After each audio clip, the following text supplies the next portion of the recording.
Tetapi memang kami melihat ada masalah yang serius. Kalau Bawaslu kan mengatakan bahwa kami tidak mengurus kecurangan, yang ada pelanggaran, ya kan.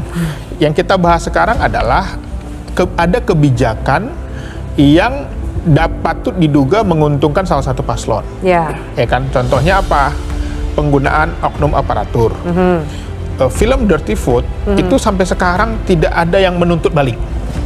Kalau seandainya itu nggak benar ya, di situ ada suara ke PJ, ada aparatur yang ada partai-partai yang dituduh lolos karena ada faktor backingan dan lain-lain. Itu nggak mereka tidak bisa menuntut balik bahwa itu nggak benar. Saya lapor kuning, nggak ada. Juru bicara Timnas Anies Baswedan Muhaimin Iskandar, M. Iqbal, mengkritik pasar beras saat ini sedang kacau balau. Ia menilai kondisi itu disebabkan kebijakan bansos pemerintah Jokowi jelang pemilu.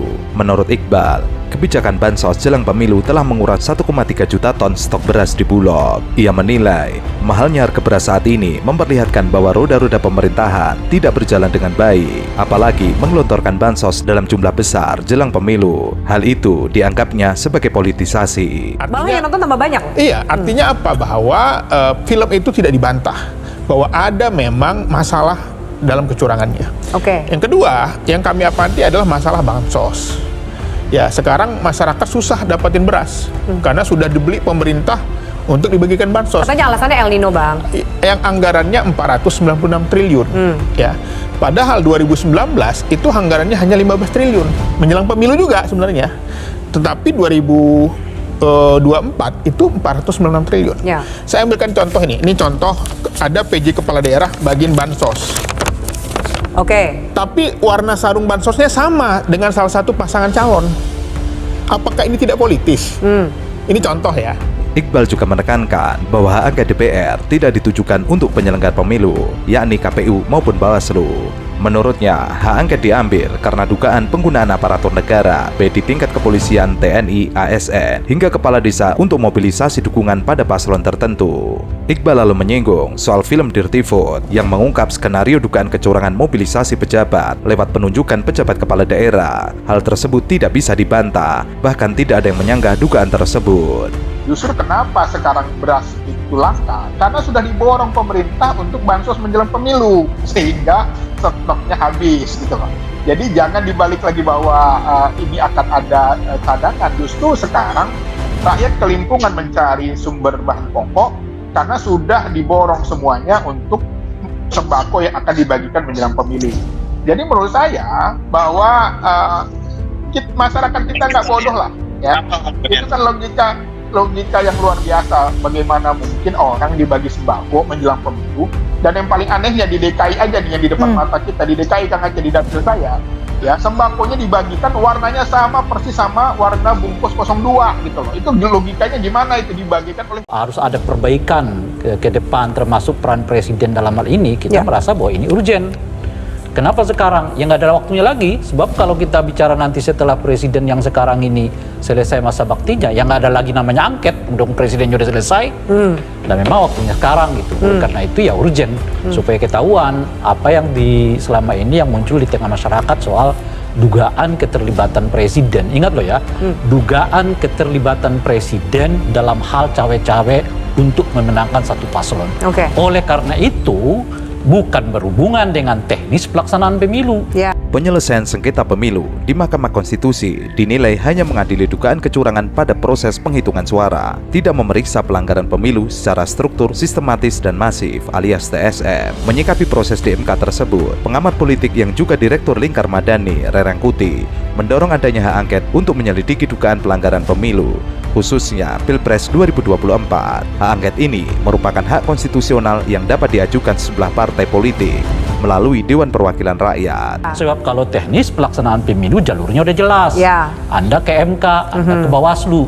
Tapi karena ini berhubungan dengan ranah eksekutif, dugaan adanya penggunaan kekuasaan demi kepentingan elektoral yang dilakukan secara tidak sah. Nah, oleh karena itu cara untuk melihatnya itu adalah angket, bukan melalui Bawaslu, bukan melalui MK. Itu keliru juga.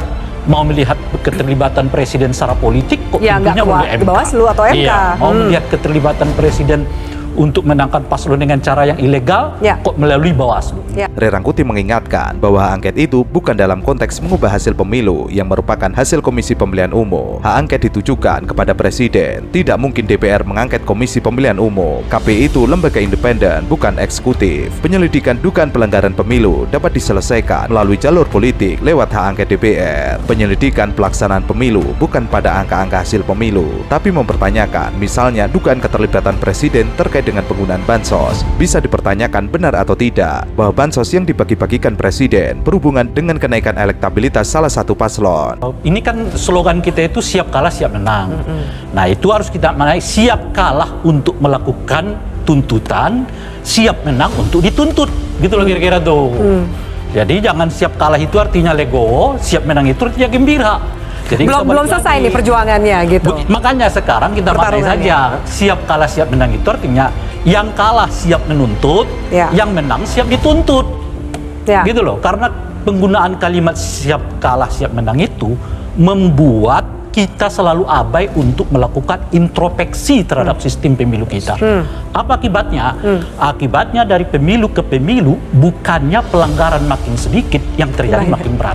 Ray menambahkan, hak angket DPR tidak hanya menyelidiki dugaan bantuan sosial atau bansos yang berhubungan dengan kenaikan elektabilitas salah satu paslon. Hak angket juga dapat menelusuri dugaan keterlibatan atau ketidaknetralan aparat TNI Polri, aparat sipil negara, serta aparatur desa dalam pemilu 2024. Ray Rangkuti kembali menegaskan bahwa hak angket tidak mengubah hasil pemilu, akan tetapi hak angket bisa mengeluarkan disclaimer yang berujung pada permintaan pemilu ulang. Pelaksanaan pemilu ulang bisa dilakukan secara keseluruhan atau bisa juga setengah dari proses pemilu tersebut, tergantung skala kerusakan pada pemilu itu, baik itu akibat bansos hingga yang terberat adalah pemungutan dan penghitungan suara.